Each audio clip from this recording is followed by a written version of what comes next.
નમસ્કાર દર્શક મિત્રો, अब तक બુલેટિનમાં આપનું સ્વાગત છે। अब तक મીડિયા દ્વારા વિશ્વમાં સૌથી પ્રથમ વખત સ્ટુડિયોમાંથી ભાગવત સપ્તાહનું લાઈવ પ્રસારણ કરવાનું આયોજન કરાયું છે। જીરાગઢવાળા રાકેશ દાજી ભટ્ટ દરરોજ સવારે 10 થી 1 વાગ્યા સુધી કથાનું રસપાન કરાવશે। કથાના પ્રથમ પ્રારંભે નીકળેલી પોથી યાત્રામાં अब तक પરિવારના સભ્યો ભાવભેર જોડાયા હતા। સમગ્ર મીડિયા હાઉસમાં ભક્તિમય વાતાવરણ છવાયું હતું। આત્મનિર્ભર ભારત યોજના અંતર્ગત વડાપ્રધાન નરેન્દ્ર મોદીએ 20 લાખ કરોડના પેકેજની જાહેરાત કરી છે, ત્યારે કેન્દ્રીય નાણામંત્રીએ ઉદ્યોગ અંગે નીતિ જણાવી હતી। સાથે ખેડૂત, મજદૂર અને નાના વેપારીઓ માટે પણ પેકેજના લાભો અંગે પ્રકાશ પાડ્યો હતો। આજે તેઓએ વધુ નીતિ અંગેની માહિતી આપી હતી। नमस्कार। आत्मनिर्भर भारत अभियान में माननीय प्रधानमंत्री मोदी जी ने 20 लाख करोड़ का जो पैकेज दिया है, उसके ही आज तीसरे दिन की मीडिया ब्रीफिंग में हम आपके सामने उपस्थित हैं और आज कृषि के ऊपर ज़्यादा बात करेंगे। कृषि अगर किसान केंद्रित नहीं होगी, किसान कल्याण के लिए नहीं होगी, तो मुझे लगता है अधूरा रह जाता है। शायद यही कारण है कि प्रधानमंत्री मोदी जी ने इसका नाम भी कृषि किसान कल्याण मंत्रालय जैसा रखा था। तो किसानों के कल्याण के लिए लगातार पिछले 5-6 वर्षों में कदम उठाए गए, चाहे वो पीएम किसान योजना है कि साल में 6,000 रुपये किसानों के खाते में सीधा जाएगा। करोड़ों किसानों का आज सीधा उसका लाभ मिलता है। प्रधानमंत्री फसल बीमा योजना, बाढ़ सूखे के समय उनको भरपाई होना, सॉयल हेल्थ कार्ड बनाकर उनकी ज़मीन के बारे में बताना, ये बहुत सारे कदम पूर्व में उठाए गए। और पिछले कल भी जब हमने प्रवासी मजदूर, उनकी समस्याओं को लेकर बहुत सारे मोदी सरकार की ओर से उनके लिए कदम उठाए, तो उसमें 2 बातें हमने फार्मर्स के लिए भी, किसानों के लिए भी कही थी। और उसमें 30,000 करोड़ रुपए की जो अतिरिक्त इमरजेंसी वर्किंग कैपिटल कार्यशील पूंजी की हमने बात कही, ये 90,000 करोड़ के अलावा थी, जो किसानों के लिए नाबार्ड के माध्यम से लगभग 3 करोड़ परिवारों को इसका लाभ मिलेगा। और 2 लाख क्रेडिट कार्ड बनाकर उनको लगभग 2.5 लाख करोड़ का जो हमने लाभ देना था 2.5 करोड़ किसानों को, उसकी विशेष मुहिम चलाई जाएगी।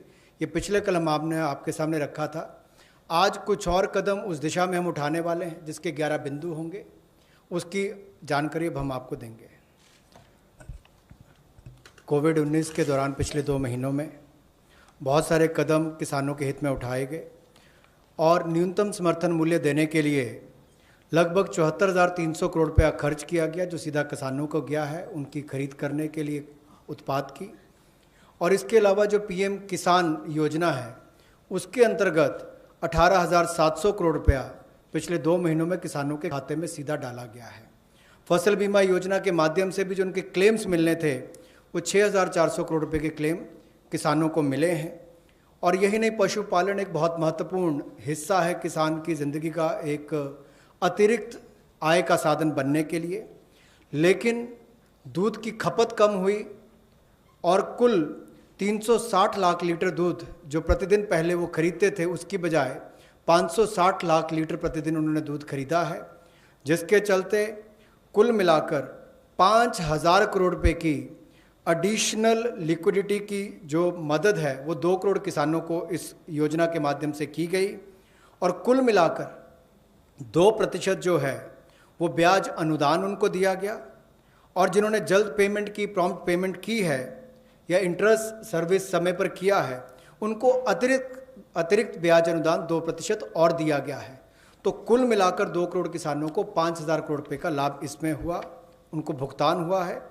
और कुल मिलाकर 111 करोड़ लीटर एक्स्ट्रा प्रोक्योरमेंट इसमें हुई, जो लगभग 4100 करोड़ रुपए की है।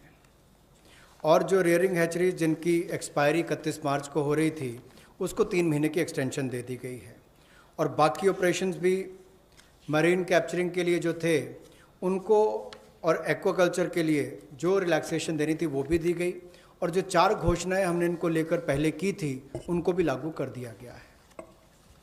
अपना पसीना बहाकर 137 करोड़ भारतीयों का पेट तो भरता ही है, लेकिन उसके साथ साथ एक्सपोर्ट करने में मदद करता है।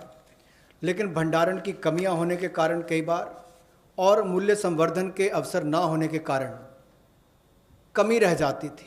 उस कमी को पूरा करने के लिए 1 लाख करोड़ रुपए का कृषि आधारभूत ढांचा बनाने के लिए ये योजना लाई गई है, जिसमें चाहे कोल्ड चेन हो या फसल कटाई के बाद प्रबंधन करने के लिए जो भी सुविधाएं वैल्यू चेन के लिए बनानी है वो उसमें बनाई जाएंगी और इससे लाभ मिलेगा मूल्य संवर्धन के लिए भी, भंडारण की क्षमता बढ़ाने के लिए भी, और कुल मिलाकर किसान की आय को भी इसमें बढ़ोतरी मिलेगी और भारत न केवल अपनी मांग को पूरी कर पाएगा, एक्सपोर्ट करने में भी इसकी आने वाले समय में बहुत मदद मिलेगी।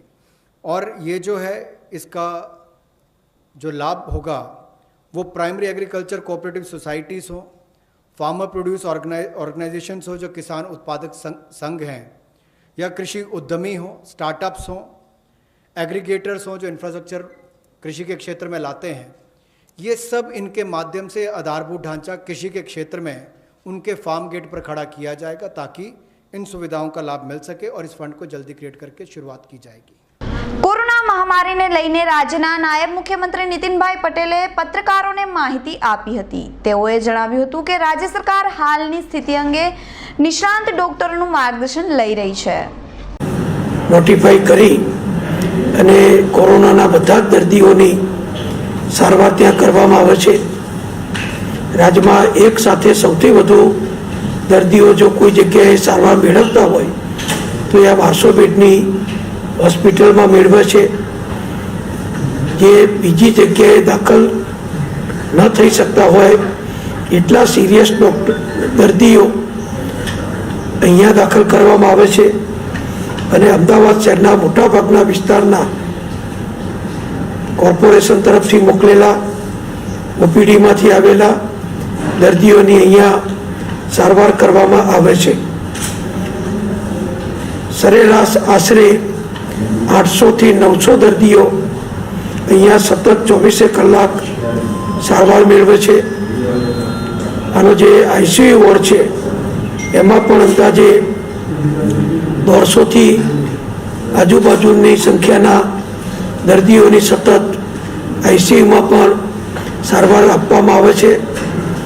અમારી medical college, civil hospital, UN Mehta heart hospital, cancer hospital અને કિડની હોસ્પિટલનો પણ આ સારવાર માટે જરૂરિયાત પ્રમાણે અમે સહયોગ મેળવીએ છીએ। અમદાવાદના ખ્યાતનામ પ્રતિષ્ઠિત ખાનગી ડૉક્ટરો પણ જેઓ ક્રિટિકલ કેર અને મેડિસિનમાં અથવા તો અન્ય કોઈ વિષયના નિષ્ણાત હોય એવા ડૉક્ટરોનો સહયોગ અને માર્ગદર્શન રાજ્ય સરકાર તરફથી સતત મેળવવામાં આવે છે। પંકજકુમાર અમારા અધિક મુખ્ય સચિવ એમના આખી હોસ્પિટલ અને ગુજરાતની બધી હોસ્પિટલોની ઓવરઓલ સુપરવિઝનની જવાબદારી મુખ્યમંત્રીશ્રીએ સોંપી છે। મુખ્યમંત્રીશ્રીના અધિક સચિવ શ્રી કૈલાસનાથનજી પણ સતત આ હોસ્પિટલની મુલાકાત લઈ અને સુપરવિઝન કરીને માર્ગદર્શન આપે છે। અમારા કમિશનર, અમારા આરોગ્ય સચિવ એ પણ સતત અહીંયા ફોલોઅપ કરે છે। હું પણ બીજી વખત આ રીતે આ મીટિંગ માટે અહીંયા આવ્યો છું। સ્વાભાવિક રીતે આટલી મોટી સંખ્યામાં જ્યાં દર્દીઓની સારવાર ચાલતી હોય ત્યાં મોટા પ્રમાણમાં ડૉક્ટરોની જરૂરિયાત હોય, નર્સ બહેનોની જરૂર હોય અને અન્ય પેરામેડિકલ સ્ટાફની જરૂર હોય।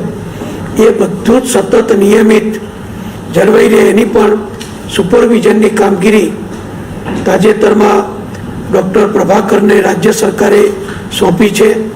સાથે સાથે સુપરિન્ટેન્ડન્ટ શ્રી મોદી પણ એની દેખરેખ રાખે છે અને હોસ્પિટલમાં ડૉક્ટર કમલેશ ઉપાધ્યાય એ પણ એની દેખરેખ રાખે છે। ડૉક્ટર ગજ્જરને પણ હોસ્પિટલની કામગીરી સોંપી છે। બીજા શૈલેષભાઈ અમારા ડૉક્ટર એ પણ આ બધી જ કામગીરીની માર્ગદર્શન અને દેખરેખ રાખે છે અને અમારા બધા જ રેસિડેન્ટ ડૉક્ટરો, જુનિયર ડૉક્ટરો અને પ્રોફેસરો એ બધા સહિત એક મોટી ટીમ આ દર્દીઓની સેવામાં જોડાયેલી છે. ત્યારે ખાનગી ડૉક્ટરોની સલાહ લઈ, માર્ગદર્શન લઈ અને વધુ સારી દવાઓ, વધુ કોઈ નવી પ્રોટોકોલ પ્રમાણે દવા ઉમેરાઈ હોય તો એનો ઉપયોગ કરવો. સરકાર તરફથી મોંઘામાંના ઇન્જેક્શનો પણ જરૂરિયાત પ્રમાણે દર્દીઓને વિના મૂલ્યે આપવા. દરરોજ નિયમિત રીતે 6 થી 7 ટાઈમ દર્દીઓને ભોજન આપવું, ચા પાણી, નાસ્તો, ફળફળાદી વગેરે આપવા. એ બધું જ સતત ચાલી રહ્યું છે. એટલે આની દેખરેખ રાખવી અને લોકોને, દર્દીઓને સાજા કરવા એ અમારી મોટું એક લક્ષ્ય છે, મોટો પડકાર પણ છે. એ પડકારને પહોંચી વળવા અમે સતત પ્રયત્ન કરીએ છીએ. કોરોના મહામારી વચ્ચે સરકાર મહત્વના પગલાં લઈ રહી છે, ત્યારે મુખ્યમંત્રીના અગ્ર સચિવ અશ્વિની કુમારે જાહેરાત કરી હતી કે NSFA કાર્ડ ધારકોને મે માસના રાશન જથ્થો 17 મેથી આપવામાં આવશે તથા નિયત કરેલ તારીખ મુજબ વિતરણ થશે. લોકડાઉનના સમય દરમિયાન એપ્રિલ મહિનામાં રાજ્યના NFSA કાર્ડ ધરાવતા લગભગ 66 લાખ કુટુંબો અને એવા BPL પરિવારો કે જેનો સમાવેશ જે તે વખતે NFSAમાં થયેલ નથી, એવા લગભગ 3 લાખ કુટુંબો, એમ લગભગ 69 લાખ પરિવારોને જે વસ્તીની દૃષ્ટિએ લગભગ 3 કરોડ અને 40 લાખ થવા જાય છે, તેઓને માનનીય મુખ્યમંત્રી શ્રી વિજયભાઈ રૂપાણી દ્વારા એપ્રિલ માસમાં વિના મૂલ્યે ઘઉં, ચોખા, દાળ, ખાંડ અને મીઠું આપવાની જાહેરાત કરવામાં આવી હતી અને આ વિતરણ એપ્રિલના પ્રથમ અઠવાડિયામાં પૂર્ણ કરવામાં આવ્યું હતું. ત્યારબાદ ભારત સરકારની પ્રધાનમંત્રી ગરીબ કલ્યાણ યોજના અંતર્ગત NFSA કુટુંબોને વ્યક્તિ દીઠ વધારાના 3.5 કિલો ઘઉં અને 1.5 કિલો ચોખા 25 થી 30 એપ્રિલની વચ્ચે ફરી એકવાર આપવામાં આવ્યા હતા. એમ NFSA કુટુંબોને એપ્રિલના પહેલા અઠવાડિયામાં ગુજરાત સરકાર દ્વારા વિનામૂલ્યે ઘઉં, ચોખા, દાળ, ખાંડ અને મીઠું આપવામાં આવ્યું હતું અને એપ્રિલના છેલ્લા અઠવાડિયામાં ભારત સરકારની પ્રધાનમંત્રી ગરીબ કલ્યાણ યોજના અંતર્ગત NFSA કાર્ડ ધારક કુટુંબોને વ્યક્તિ દીઠ 3.5 કિલો ઘઉં અને 1.5 કિલો ચોખા વિનામૂલ્યે આપવામાં આવ્યા હતા. મે મહિનામાં માનનીય મુખ્યમંત્રી શ્રી વિજયભાઈ રૂપાણી દ્વારા અગાઉ કરેલી જાહેરાત પ્રમાણે હવે અમે વિતરણની તારીખો આજે જાહેર કરીએ છીએ.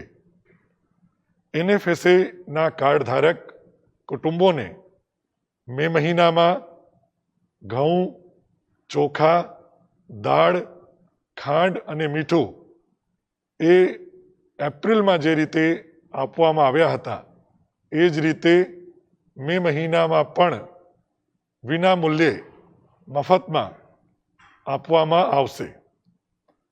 આ ઉપરાંત ભારત સરકારના પ્રધાનમંત્રી ગરીબ કલ્યાણ યોજના અંતર્ગત NFSA કાર્ડ ધારકોને વ્યક્તિ દીઠ વધારાના 3.5 કિલો ઘઉં અને 1.5 કિલો ચોખા એ પણ આ વિતરણની સાથોસાથ આપવામાં આવશે.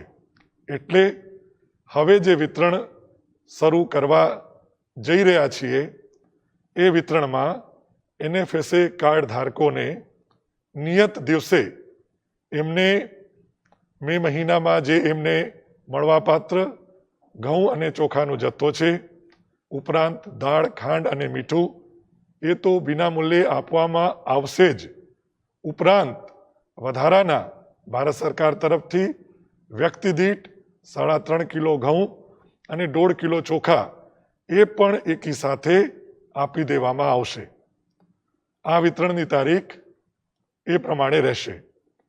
સમગ્ર વિતરણ 17મી મેથી 27મી મેની વચ્ચે પૂર્ણ કરવામાં આવશે. રેશન કાર્ડના છેલ્લા આંકડાના આધારે આ વિતરણ વ્યવસ્થા ગોઠવવામાં આવી છે. દાખલા તરીકે 17મી મેના દિવસે એવા NFSA કાર્ડ ધારક ભાઈઓ અને બહેનો કે જેમના રેશન કાર્ડનો છેલ્લો આંક 1 છે, 1 છે, એમને 17મી મેના દિવસે મે મહિનાનો રેગ્યુલર જથ્થો વત્તા વધારાના વ્યક્તિ દીઠ 3.5 કિલો ઘઉં અને 1.5 કિલો ચોખા એ ડબલ જથ્થો એમને 17મી તારીખે આપવામાં આવશે. એ જ રીતે 18મી તારીખે એવા NFSA કાર્ડ ધારકો કે જેના રેશન કાર્ડનો છેલ્લો આંક 2 છે તેને રેશન આપવામાં આવશે. 19મી મેના દિવસે જેનો છેલ્લો આંકડો 3 છે એમને રાશન મળશે. 20મી મેના દિવસે એવા NFSA કાર્ડ ધારકો કે જેના કાર્ડનો છેલ્લો આંકડો 4 છે એમને રાશન આપવામાં આવશે. એ જ રીતે 21મી મેના દિવસે છેલ્લો આંક 5 ધરાવતા NFSA કાર્ડ ધારકો, 22મી મેના દિવસે 6 આંક ધરાવતા રેશન કાર્ડ ધારકો, 23મી મેના દિવસે એવા NFSA કાર્ડ ધારક કુટુંબો કે જેમનો કાર્ડનો છેલ્લો આંક 7 છે એમને 23મી મેના દિવસે રેશન આપવામાં આવશે. જે રેશન કાર્ડ ધારકો NFSA હેઠળ રેશન મેળવતા હોય અને એમના રેશન કાર્ડનો છેલ્લો આંકડો 8 હશે એમને 24મી તારીખે આ યોજના અંતર્ગત રાશન આપવામાં આવશે. 25મી મેના દિવસે છેલ્લો આંક 9 ધરાવતા NFSA કાર્ડ ધારકોને અને 26મી મેના દિવસે એવા રેશન કાર્ડ ધારકો કે જે NFSA કાર્ડ ધરાવે છે અને જેના રેશન કાર્ડનો છેલ્લો આંકડો 0 છે એમને 26મી તારીખે રેશન આપવામાં આવશે. આમ 17મી મેથી શરૂ કરીને 26મી મે સુધીમાં NFSA રાશન કાર્ડના છેલ્લા આંકડાના આધારે ક્રમશઃ આ રેશન કાર્ડ પ્રમાણે છેલ્લા આંક પ્રમાણે NFSAના અન્નનું વિતરણ કરવામાં આવશે. 17મીથી 26મી મે સુધીમાં છેલ્લા આંક પ્રમાણે વિગતવાર સિસ્ટમેટિક વેમાં સોશિયલ ડિસ્ટન્સિંગ સાથે સુંદર વ્યવસ્થા સાથે વિતરણની કામગીરી પૂર્ણ થયા બાદ 27મી મેના દિવસે એવા લોકો કે જે 17થી 26 મેની વચ્ચે એમના માટે નિયત કરેલા દિવસે રેશન મેળવવામાં કોઈ પણ અનિવાર્ય કારણોસર ન જઈ શક્યા હોય, અસફળ રહ્યા હોય તો એમના માટે મોપઅપ રાઉન્ડ તરીકે 27મી મેના દિવસે રેશન વિતરણ કરવામાં આવશે. આ સમગ્ર પ્રક્રિયા 17મી મેથી શરૂ કરીને 27મી મે સુધીમાં પૂર્ણ કરવામાં આવશે, જેમાં છેલ્લો દિવસ એટલે કે 27મી મે એ મોપઅપ રાઉન્ડ તરીકે રહેશે. 17મી મેથી 26મી મેની વચ્ચે છેલ્લા આંકડા પ્રમાણે NFSA કુટુંબો પોતાનું રેશન રાજ્યમાં આવેલી 17,000 કરતાં પણ વધુ દુકાનોમાંથી મેળવી શકશે. રાજ્યમાં કોરોનાના વધુ 335 કેસો સામે આવ્યા છે, જ્યારે રાજકોટમાં જંગલેશ્વર ફરી જોખમ વધાર્યું છે. અહીં એક દિવસમાં 11 કોરોના પોઝિટિવ રિપોર્ટ આવ્યા છે. રાજ્યમાં 21 લોકોના મોત નીપજ્યા છે. સૌરાષ્ટ્રમાં ઉના, તાલાલા, ગીર સોમનાથ અને જામનગરમાં કોરોના સંક્રમણના કેસ વધ્યા છે અને ભાવનગરમાં કોરોનાના એક દર્દીનું મોત નીપજ્યું છે.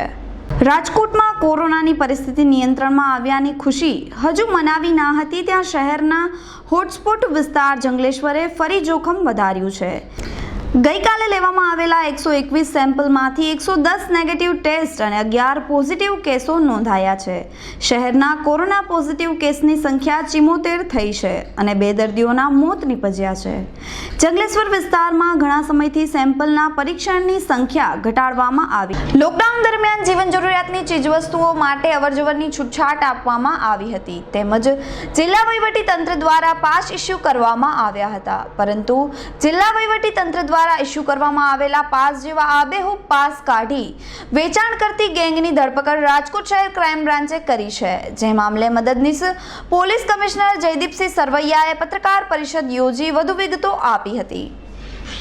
રાજકોટ શહેર પોલીસે જે અત્યારે જે વિશ્વમાં કોરોના મહામારી જે ચાલી રહી છે તેમાં જે લોકડાઉનનો પીરિયડ ચાલે છે તે લોકડાઉનના પીરિયડમાં જાહેરમાં લોકોને નીકળવા પર પ્રતિબંધ હોય ત્યારે ગેરકાયદેસર પાસ બનાવી, સરકારી ગેરકાયદેસર પાસ બનાવી અને લોકો ટૂંકમાં એમ કે બહાર નીકળતા હોય તેવી ખાનગી રાહે જાગૃત નાગરિક દ્વારા ઇન્ફોર્મેશન મેળવવામાં આવેલી અને તે માનનીય શ્રી પોલીસ કમિશનર શ્રી મનોજ અગ્રવાલ સાહેબને મળેલી, જેને અનુલક્ષીને તેઓએ આ બાબતની જાણ અમોને કરેલી. અમોએ આ બાબતે ડીસીબી પીઆઈ શ્રી એચ.એમ. ગઢવી સાહેબ, પીએસઆઈ શ્રી એચ.એમ. ધાંધલિયા તથા જોગરાણાની ટીમોને આ કામે લગાડેલ અને જે ઇન્ફોર્મેશન મળેલી તેને આધારે જે ઈસમ કે જેનું નામ અમિત જયકિશનભાઈ મોટવાણી, જાતે સિંધી, ઉંમર વર્ષ 29, જે સ્ટુડિયોનો ધંધો કરે છે અને પરસાણાનગર શેરી નંબર 5માં રહે છે, તે મજકૂર તેને ઉઠાવી અને તેની પૂછપરછ કરતાં તેને જણાવેલ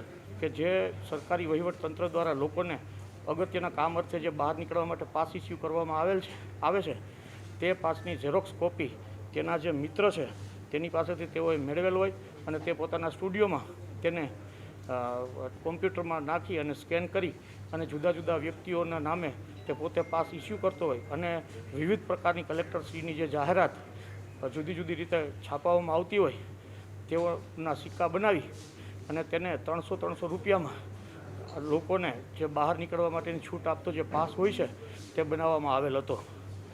આ બાબતે આરોપીની કડક રીતે પૂછપરછ કરતાં તેને અત્યાર સુધીમાં કુલ 17 જેટલા ઈસમોને આ પાસ આપેલા છે અને 20 જેટલા આવા પાસો બનેવાલાને તેને કબૂલ કરેલ છે. આ આરોપી ખૂબ જ બનેલો છે અને આની પહેલાં પણ જે 1-2 પ્રકરણો જે કાલે સવારે આવેલા તેને જાણ થતાં તેને પોતાના કોમ્પ્યુટરમાં આ બધી જે વસ્તુઓ હતી તે ડિલીટ કરી દીધેલી છે. પરંતુ આપણે જે અહીંયા સાયબર સેલ અત્યારે કાર્યરત હોય આ બધું ટૂંકમાં આ બધો ડેટા છે એ રિકવર કરવાની પ્રોસેસ અત્યારે ચાલી રહી છે.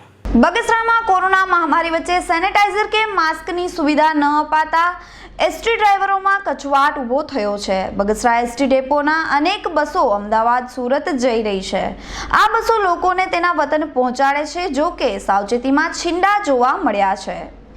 વર્કશોપમાં કોઈ જવાબદાર અધિકારી નથી. એ બધું રેઢું ફોડ પીડ્યું છે એમને. બસમાં ધૂળ એટલી છે કે એને સાફ કરેલ નથી, અંદર કચરો છે અને સેનેટાઈઝર કરેલ નથી. ગાડી કાલ આવેલી છે, 40 મુસાફર લઈને આવી હોય 25 થી 30 જણ અંદાજે, તેના પરસેવા ચોટેલા હોય. કાલ સવારે અમે અહીંયા જઈને અમારે જેમાં સુવાનું તો અમારી જિંદગીને શું બસે. એમને અધિકારી અહીં કોઈ ડેપો મેનેજર નથી? ડેપો મેનેજર હાજર નથી.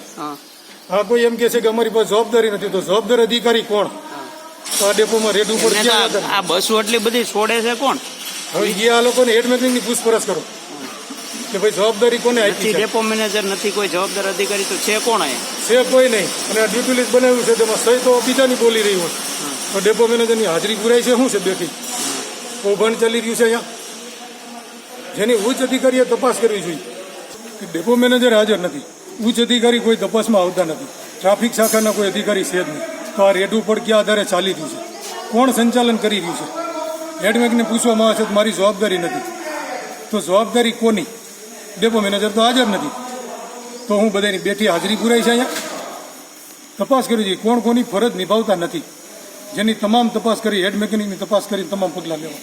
રાજકોટ જિલ્લાના ગ્રામ્ય વિસ્તારમાં કોરોનાનો કહેર ન ફેલાય તે માટે એકાદ માસ પહેલા જિલ્લા પંચાયતના 25 સભ્યોએ સ્વભંડોળમાંથી રકમ ફાળવી હતી. આ 70 લાખ રૂપિયા જેવી રકમ સભ્યોએ ગ્રામ્ય વિસ્તારોના આરોગ્ય કેન્દ્રો માટે કોરોના સામે જંગ માટે સુવિધાઓ વસાવવા ફાળવી હોવા છતાં જિલ્લા આરોગ્ય તંત્ર દ્વારા કોઈ કાર્યવાહી કરી ન હતી, જેથી જિલ્લા પંચાયતના સભ્યોમાં રોષની લાગણી વ્યાપી જવા પામી છે.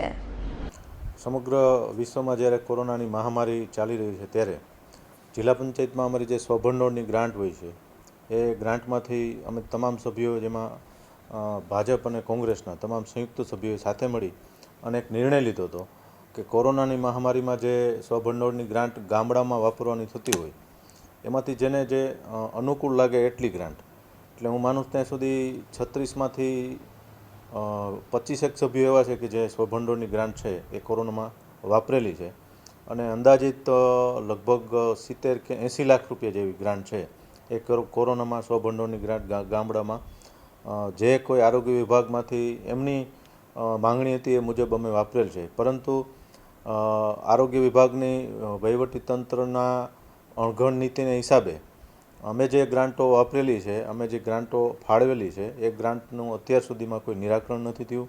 વહીવટી એસ્ટિમેટ થઈ ગયેલા છે, પરંતુ પોતે અધિકારી છે એમાં પોતે ખુદ રસ લઈ અને તાત્કાલિકપણે આ ગ્રાન્ટને લોકોની વચ્ચે જે લઈ જવાની હોય એ અત્યાર સુધી પહોંચાડી નથી. એ ટેકનિકલ બાબત વહીવટી પ્રક્રિયામાં એ લોકો ક્યાંક ને ક્યાંક કાચા પડ્યા છે, ઉણા ઉતર્યા છે.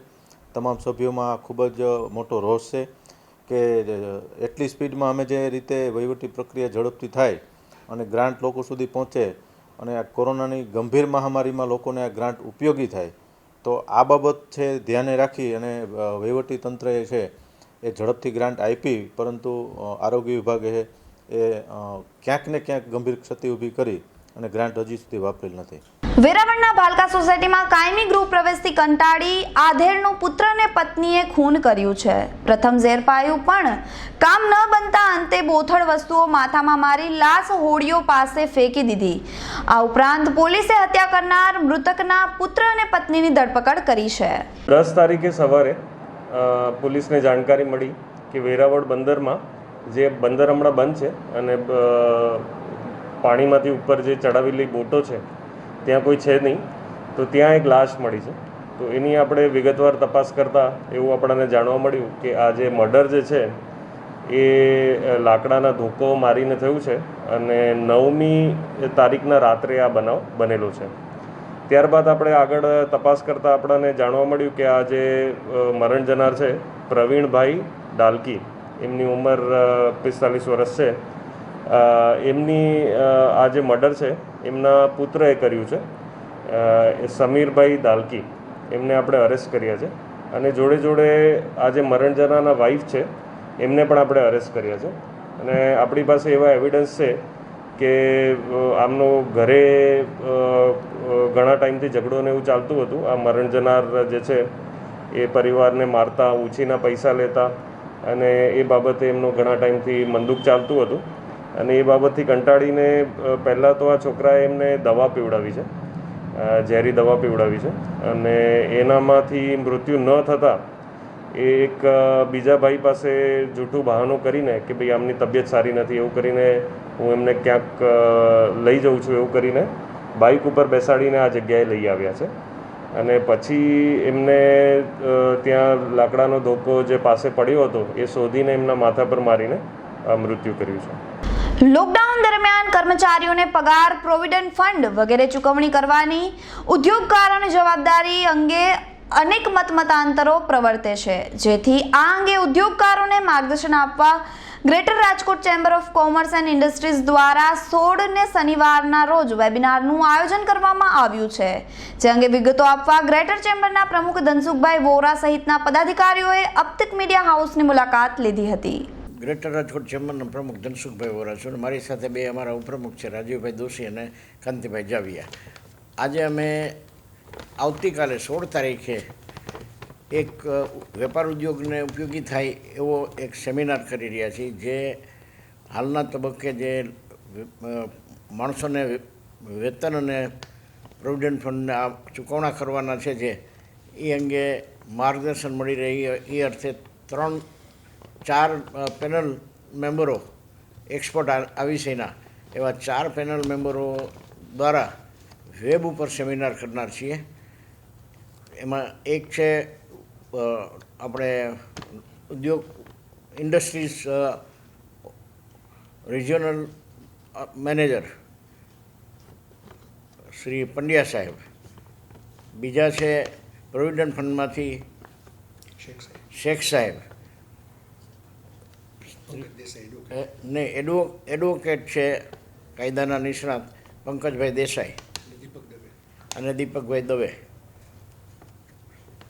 આ 4 મહાનુભાવો માર્ગદર્શન આપશે. અત્યારના પ્રવર્તમાન સંજોગોમાં નવા જે કાયદા કર્યા છે, અત્યારે લેબર એક્ટની અંદર લેબર લોઝમાં પણ ઘણા બધા ફેરફાર આવ્યા છે અને પ્રોવિડન્ટ ફંડના પણ નિયમોમાં ઘણા બધા ફેરફાર આવ્યા છે અને સરકારે એમાં કંઈક પ્રોવિડન્ટ ફંડ આપવાના છે એવું બધું જાહેરાત કરી છે. તો ખરેખર એની અંદર શું છે ને એનું માર્ગદર્શન આપશે એટલે ઉદ્યોગકારોને માટે આ બહુ અગત્યની માહિતી.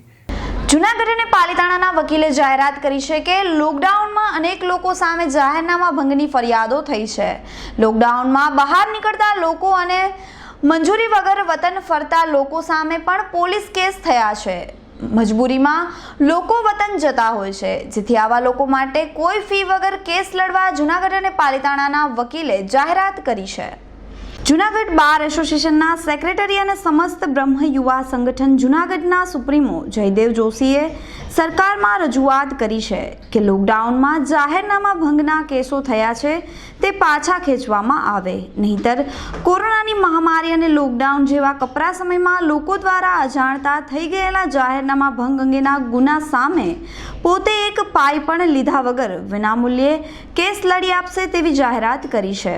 આજે જ્યારે વિશ્વભરમાં કોરોના મહામારીના હિસાબે આપણા જૂનાગઢમાં હું એડવોકેટ જયદેવ જોશી બાર એસોસિએશનનો સેક્રેટરી છું હાલ, અને લગભગ 15 વર્ષથી મારી ક્રિમિનલ સાઇડની પ્રેક્ટિસ છે. જૂનાગઢની જનતાને એવું જાહેર કરું છું આજે કે લોકડાઉન દરમિયાન જે આપની ઉપર કેસ થયા છે લોકડાઉન બાબતના, કે આપે કાયદાનો જ્ઞાન ન હોય અને અનિવાર્ય સંજોગોને કારણે આપને બહાર નીકળવાનું થયું હોય, આ દરમિયાનમાં આપની ઉપર જાહેરનામાના ભંગ, લોકડાઉન અંગેના ભંગના ગુના જે દાખલ થયા છે તે ગુના બાબતે હું આપ સર્વને એવી જાણ કરું છું કે તમામ પબ્લિક જૂનાગઢની કે જે હાલની પરિસ્થિતિમાં પોતે 2 ટકનો રોટલો માંડ કમાય છે, તેણે કોઈએ ફીના પૈસા બગાડવાની જરૂર નથી. અને આ તમામ કેસ હું મારા ખર્ચે, મારા સ્વ ખર્ચે લડી આપવા માંગુ છું. કોઈ પણ જાતની 1 પણ રૂપિયો ફી ચૂકવવાની રહેતી નથી. ફી માત્ર એવું નથી કહેતો કે આ અમારા બાર એસોસિએશન દ્વારા પણ એવી એક ટીમ બનાવવામાં આવવાની હતી, પરંતુ જે ટીમ અમે બનાવેલ નથી, પરંતુ આ માત્ર જોશી એસોસિએટ્સ દ્વારા અત્યારે જાહેરાત કરવામાં આવેલ છે. જોશી એસોસિએટ્સના કોઈ પણ એડવોકેટ જે દિવ્ય ભાસ્કરમાં અને આજે તમામમાં આપ ન્યૂઝ ચેનલો જેટલી છે એમાં હું જાહેર કરું છું કે મારા મોબાઈલ નંબર 98 252 2002 એટલે કે 20002 આ નંબર ઉપર આપ મને જાણ કરશો. આપનો કોઈ પણ કાયદાકીય પ્રશ્ન હશે એ અમે નિકાલ કરશું. એમાં 1 પણ રૂપિયો ક્યાંય પણ આપે દેવાનો થતો નથી. તો આજે તમામ જનતાને ફરી એકવાર વિનંતી કરું છું કે તમામ લોકો સુધી આ મેસેજ પહોંચાડો. આના માટે ઘણાને એવું લાગશે કે આ કોઈ પ્રસિદ્ધિ, આ કોઈ જાહેરાતની છે, વકીલોના પેટ ઉપર પાટું મારવાની વાત છે. પણ મિત્રો, વકીલો આપણે બધા તો કોઈના પેટ ઉપર પાટું મારવા માટે નથી કરતા, માત્ર માનવ સેવા કરીએ છીએ. કે કોઈ લોકડાઉનના ભંગની અંદર માત્ર 10 થી 12 જણા એવા હશે કે દંડ ભરી શકશે, બાકીના એવા પણ લોકો છે કે પોતે દંડ પણ નથી ભરી શકે એમ. તો આવા લોકો માટે પણ આપણે વ્યવસ્થા એડવોકેટ મિત્રોએ કરવી જોઈએ. ઘણા નેગેટિવિટી, જેના મગજમાં નેગેટિવિટી ચાલતી હોય એવા નેગેટિવ પણ વાત કરશે કે આ વકીલોને પેટ ઉપર પાટું મારવાની વાત છે, ખોટી પ્રસિદ્ધિ છે. પણ આ કોઈ ખોટી પ્રસિદ્ધિ નથી. વિનંતી કરું છું મિત્રો, આવી કોઈ નેગેટિવિટી વિચારતા નહીં, અને માત્ર ને માત્ર આપણને માંડ આ ડિગ્રીની પ્રથમવાર દેવાનો મોકો મળ્યો છે. આપણે આટલા વર્ષથી લેતા આવીએ છીએ, ફી લેતા આવીએ છીએ, કોઈ અસીલને આપણે મફતમાં કેસ લડતા નથી હોતા. પણ જ્યારે આજે પરિસ્થિતિ આપણા ગુજરાત ઉપર, આપણા દેશ ઉપર અને વિશ્વ ઉપર આવેલી છે, ત્યારે માત્ર એવી વિનંતી કરું છું કે જૂનાગઢની અંદર સંકળાયેલા તમામ એડવોકેટોએ મારી સાથે રહી અને આ વર્ક કરવું જોઈએ. જય જય ગરવી ગુજરાત, ભારત માતા કી જય. જયદેવભાઈ, આપ સરકારને કોઈ અપીલ કરશો?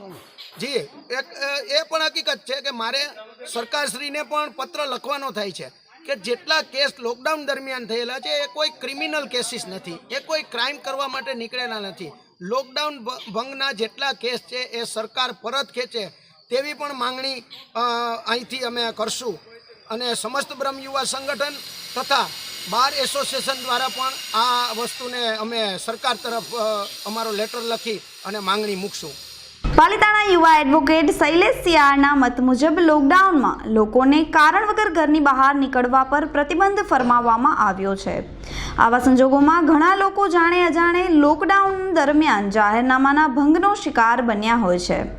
આવા સંજોગોમાં હાલ લોકોને 2 ટાઈમ જમવાના પણ ફાંફા પડી રહ્યા છે.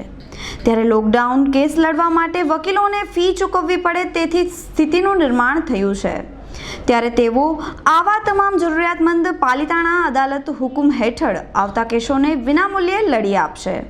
મારું નામ શૈલેષભાઈ શિયાળ, પાલિતાણા. અહીંયા હું છેલ્લા 2 વર્ષથી વકીલાતનો વ્યવસાય કરું છું. હાલ આપણા ભારત દેશ અને વિશ્વવ્યાપી જે આ મહામારી ફેલાઈ રહી છે કોરોના નામની, તેના સંદર્ભે જે સરકાર દ્વારા જે લોકડાઉન જાહેર કરવામાં આવ્યું છે, જે તે રાજ્ય સરકાર અને જે તે જિલ્લાના કલેક્ટરો દ્વારા જે જાહેરનામા બહાર પાડવામાં આવ્યા છે કે આ મહામારીનો વધુ ફેલાવો અને વ્યાપ ન વધે તેના માટે લોકોએ પોતાના ઘરમાં રહેવું, પરંતુ અજાણતા જે લોકોથી આ જાહેરનામાના ઉલ્લંઘન થઈ રહ્યા છે તે થોડુંક દયનીય સ્થિતિ છે.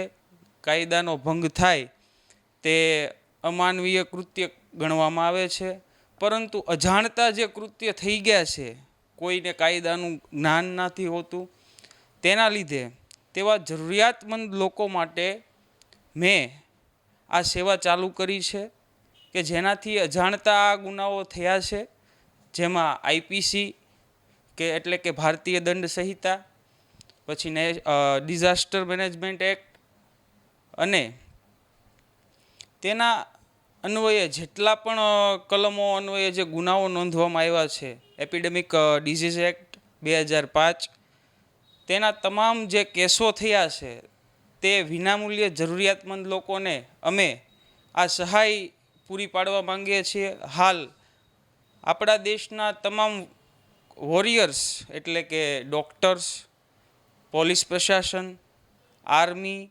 CRPF તે જે સેવા પૂરી પાડે છે પોતાના જીવનું જોખમ લઈને, અને અમે 3 એડવોકેટ છીએ. પાલિતાણાથી હું શૈલેષભાઈ શિયાળ, ભાવનગરથી એડવોકેટ બાબુલભાઈજી વાળા અને તળાજાથી હરેશભાઈ બાંભણિયા. અમે ત્રણેય દ્વારા એવું નક્કી કરવામાં આવ્યું છે કે જરૂરિયાતમંદ લોકોને આ જે ઉલ્લંઘન થયું છે અજાણતા, તે તમામના કેસ વિનામૂલ્યે અમારા દ્વારા લડી આપવામાં આવશે. અને બીજી એક વાત, જે લોકોને એવું લાગે છે કે કાયદાનો ભંગ થયો, લોકડાઉન, તો એને ગભરાવાની જરૂર નથી. નામદાર ગુજરાત હાઈકોર્ટ શ્રી દ્વારા પોતાની વેબસાઇટ ઉપર પણ પ્રદર્શિત કરવામાં આવ્યું છે અને તેના વિશે તમામ માહિતી પણ આપવામાં આવી છે કે ગભરાવાની જરૂર નથી. જો તમને વકીલની સહાય જોઈતી હોય તો એ વિનામૂલ્યે પણ તમને મળી શકે છે. તે તમામ બાબત હાઈકોર્ટ દ્વારા એક માર્ગદર્શિકા બનાવવામાં આવી છે, તે તમામ લોકો જાણી શકે છે. અથવા તો જો કોઈ ગૂંચવણ હોય તો અમને કોલ પણ કરી શકે છે. મારો નંબર છે 78 78 99 76 76.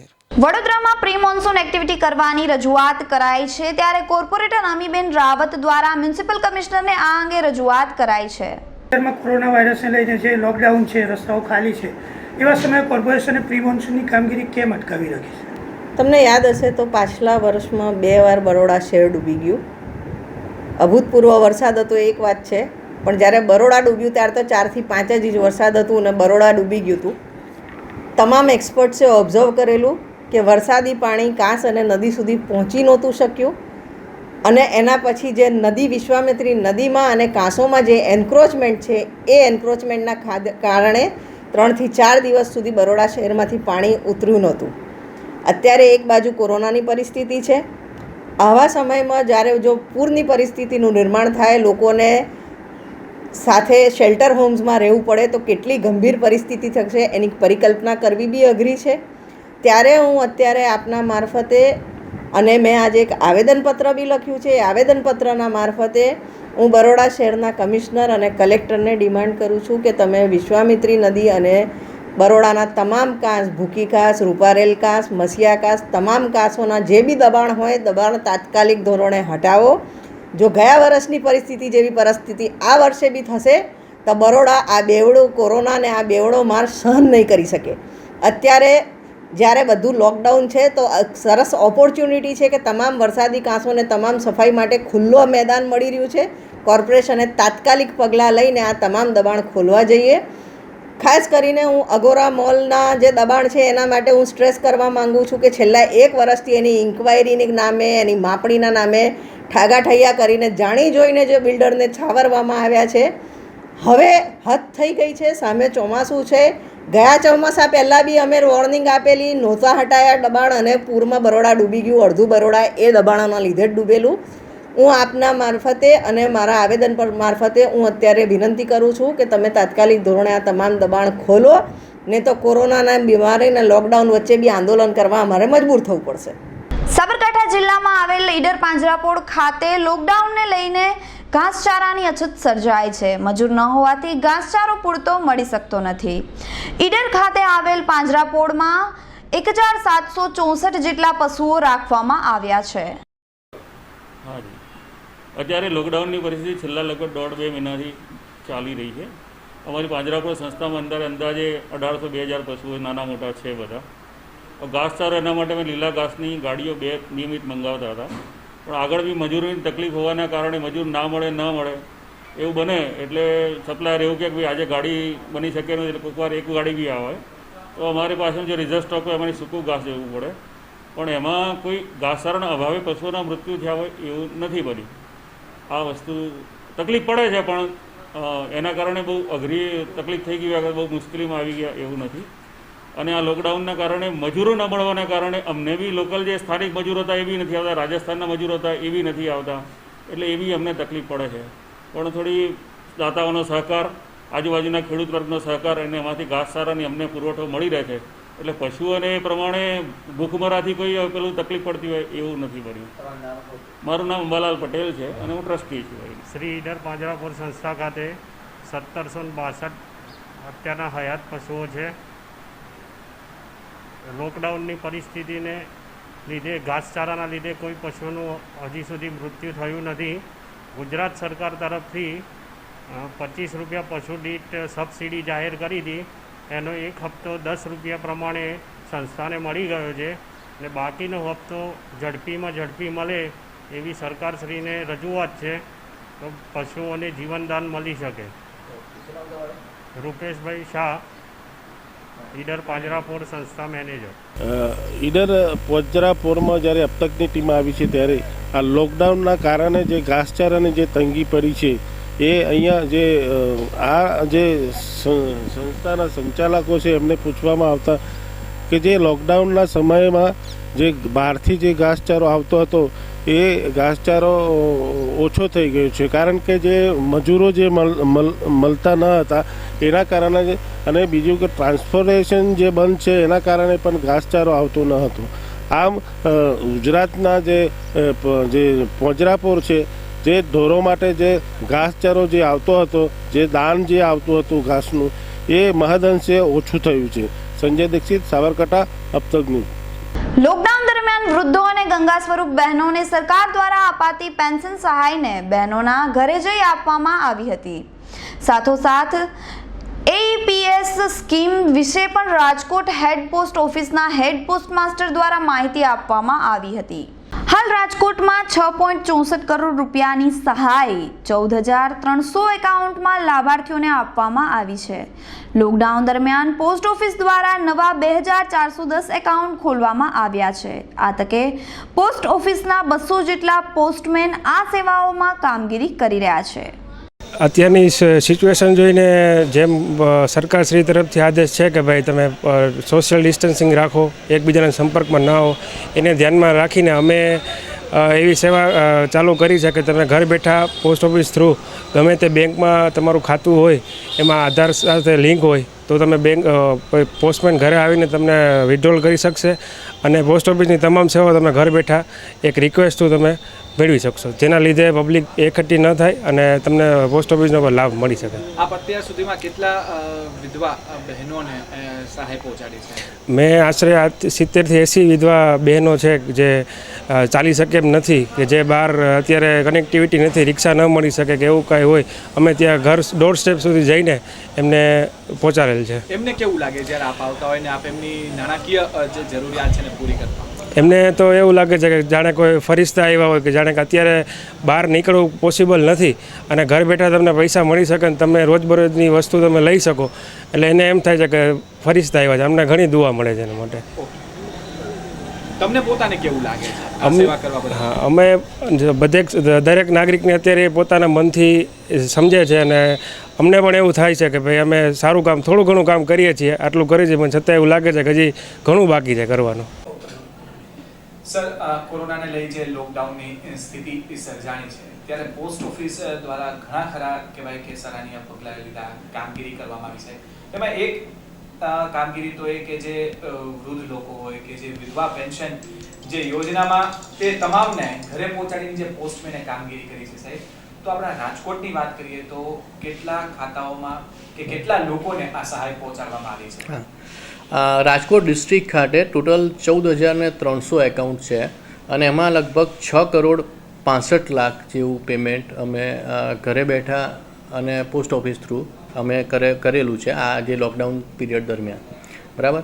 એ ઉપરાંત અમે લોકોએ શું કર્યું છે કે 2410 એવા લાભાર્થી હતા કે જેમનું ઓર્ડર થઈ ગયો હતો પણ કોઈ કારણથી એમના એકાઉન્ટ્સ ખુલી નહોતા શક્યા, આ લોકડાઉનના કારણે કે બીજા કોઈ પણ કારણે. તો અમે એ લોકોના એકાઉન્ટ્સ એમને અહીંયા બોલાયા વગર કલેક્ટર ઓફિસની ગ્લાયઝનમાં રહીને અમે એ લોકોના એકાઉન્ટ્સ ખોલીને એમને પાસબુક એમના ઘરે પહોંચાડવાની વ્યવસ્થા કરેલી છે. સર, આ કાર્ય કરવામાં કયા પ્રકારની મુશ્કેલીનો સામનો પોસ્ટ ઓફિસ અને પોસ્ટમેનને થયો હોય છે?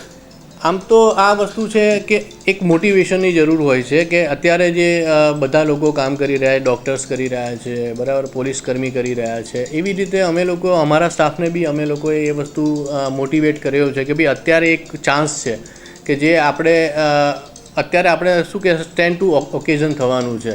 એટલા માટે અમે લોકોને એ બધાને મોટિવેટ કરીને અમે ત્યાં સુધી લઈ ગયા છે અને મોટિવેટેડ રાખેલા છે કે જેથી કરીને એક આ નોર્મલ રૂટીન કામ નથી પણ એક સેવાનું કામ છે, એ રીતે અમે લોકોને સમજાવીએ છીએ અને એ લોકો બધા કન્સિડરેટ છે અને એ લોકો બી એમના પૂરા પ્રયત્નો કરે છે. અને એક નાનકડું બી પેમેન્ટ અમારે 10 કિલોમીટર બી આપવાનું, 500 રૂપિયા બી આપવા જવાનું હોય તો કોઈને એમ નથી થતું કે 500 રૂપિયા માટે અમે આટલે દૂર જઈએ 10 કિલોમીટર. એટલે એ આખો એંગલ અમે ચેન્જ કરી નાખ્યો છે. અત્યારે આ જે પીરિયડ બહુ ક્રુશિયલ ચાલી રહ્યો છે એટલે અમારો એંગલ એ છે કે અમે એ પૈસા 500 રૂપિયા અમારા માટે કે તમારા માટે એકદમ નાની અમાઉન્ટ હોઈ શકે, પણ જે વિધવા બહેનો છે, બરાબર, જેને 1000 કે 1200 રૂપિયાનું પેન્શન આવતું હોય એના માટે 500 રૂપિયા એ જીવન મરણનો પ્રશ્ન છે. એટલે અમે 500 રૂપિયા, 200 રૂપિયા, 300 રૂપિયા જેટલા બી રૂપિયાની રિક્વાયરમેન્ટ હોય અમે એ ક્યારેય વિચારતા નથી કે આટલી ઓછી અમાઉન્ટ છે, અમે એને એ પહોંચાડી દઈએ કારણ કે એના માટે એ વેલ્યુ એની બહુ જ છે. અને અમે એ એંગલ જ રાખ્યું છે કે ભાઈ અમે આ અત્યારે આ પીરિયડ છે, લોકો બહાર ન નીકળે તો આપણે કોરોનાને રોકી શકીએ, બરાબર. અને અમે મેક્સિમમ એફર્ટ દ્વારા અમે એટલો ટ્રાય કરીએ છીએ કે લોકો ઘરે જ રહે અને આ રિક્વાયરમેન્ટ માટે બી એ લોકો બહાર ના નીકળે. અમે લોકો બહાર અહીંયા સર્વિસ કરવા માટે અમે પ્રિકોશન્સ લઈને, અમે ગ્લવ્સ લઈને, અમે સેનિટાઈઝર યુઝ કરીને અમે ઘરે પહોંચીને પહોંચાડીએ છીએ. જો મેક્સિમમ લોકો બહાર ના નીકળે તો આ કોરોના આપણે રોકી શકીશું. લાભાર્થીઓને કેવું લાગે છે પોસ્ટ ઓફિસ દ્વારા જે સેવા આપવામાં આવી રહી છે? લાભાર્થીઓના ઘણા સારા અનુભવ છે. ઇવન અમારે આ જે GFA પેમેન્ટ મેં તમને કીધું એના સિવાય જે મેડિસિનવાળું બી પેમેન્ટ, મેડિસિન બી અમે જે ડિલિવરી કરી રહ્યા છે એમાં પણ ઘણો સારો રિસ્પોન્સ છે કે ઘણા લોકોને એવું હોય છે કે અમુક દવા એ લોકો બહારગામથી મંગાવતા હોય પણ લોકડાઉનમાં અત્યારે બધી કુરિયર કંપનીઓ બંધ છે, ટ્રાન્સપોર્ટેશન બંધ છે અને એ મેડિસિન એમને પહોંચી નથી શકતી તો એ લોકોની હાલત બહુ ખરાબ થઈ રહી છે, બરાબર. અને એમને એ સ્પેસિફિક દવાની જ જરૂરિયાત હોય તો ઘણા લોકોના અમને ફોન આવે છે, મેસેજ આવે છે કે અમે આ તારીખે અહીંયાથી મંગાવ્યું છે. તો અમે એ ટ્રેક કરીને અમે મેડિસિન અમારે અહીંયા જેટલી બુક થાય છે અને જેટલી ડિલિવર થાય છે એક આર્ટિકલ અમે છેક સુધી ટ્રેક કરીએ છીએ જ્યાં સુધી ડિલિવર ન થાય. ધારો કે રાજકોટ HOમાં અહીંયાથી આર્ટિકલ એક બુક થયું અમદાવાદ માટે, બરાબર. તો અહીંયા અમે એક સ્પ્રેડશીટમાં એની એન્ટ્રી કરીએ અને એ ચેક સુધી જ્યાં સુધી ડિલિવર ન થાય ત્યાં સુધી એનું ટ્રેકિંગ રહે છે. આ ખાલી સ્પેશિયલ મેડિસિન આઇટમ માટે છે. વતન જતા શ્રમિકોને કોંગ્રેસ દ્વારા ટ્રેન ભાડાના રૂપિયાઓ અપાયા હતા. આ પહેલા કોંગ્રેસના રાષ્ટ્રીય અધ્યક્ષ સોનિયા ગાંધીએ શ્રમિકોને ટ્રેન ભાડું આપવાની જાહેરાત કરી હતી અને દરેક પ્રદેશના આગેવાનોને સૂચના પણ અપાઈ હતી. ત્યારે વડોદરાથી વતન જતા મજૂરોને ભાડું ચૂકવવા બદલ કોંગ્રેસનો આભાર વ્યક્ત કર્યો હતો. ये लॉकडाउन के दौरान आपको बहुत तकलीफ हुई घर जाने के लिए, अभी कांग्रेस पार्टी ने आपके जाने के लिए जो व्यवस्था की है और आपको जो किराया दिया है, आप कैसा लग रहा है आपको? बहुत अच्छा लग रहा है सर, वो हम मनाते हैं वही हमारी सरकार बनी. चाहिए. आप क्या कहना चाहेंगे? आपको किराया दिया कांग्रेस पार्टी ने घर जाने के लिए, अपने वतन जाने के लिए? बहुत अच्छा किया सर, उसी को इस बार वोट देंगे. आप बताइए कैसा लग रहा है आपको? बहुत अच्छा लग रहा है कि हमारी मदद कर रहे हैं. जी शुक्रिया. जल्दी वापिस आना घर जाके. कैसा लग रहा है आपको? बहुत अच्छा लग रहा है. अच्छा है ना? आप जीतोगे. हाँ, बस ऐसे ही कांग्रेस पार्टी कार्य करती रहेगी आपके लिए. ठीक है, चलो शुक्रिया.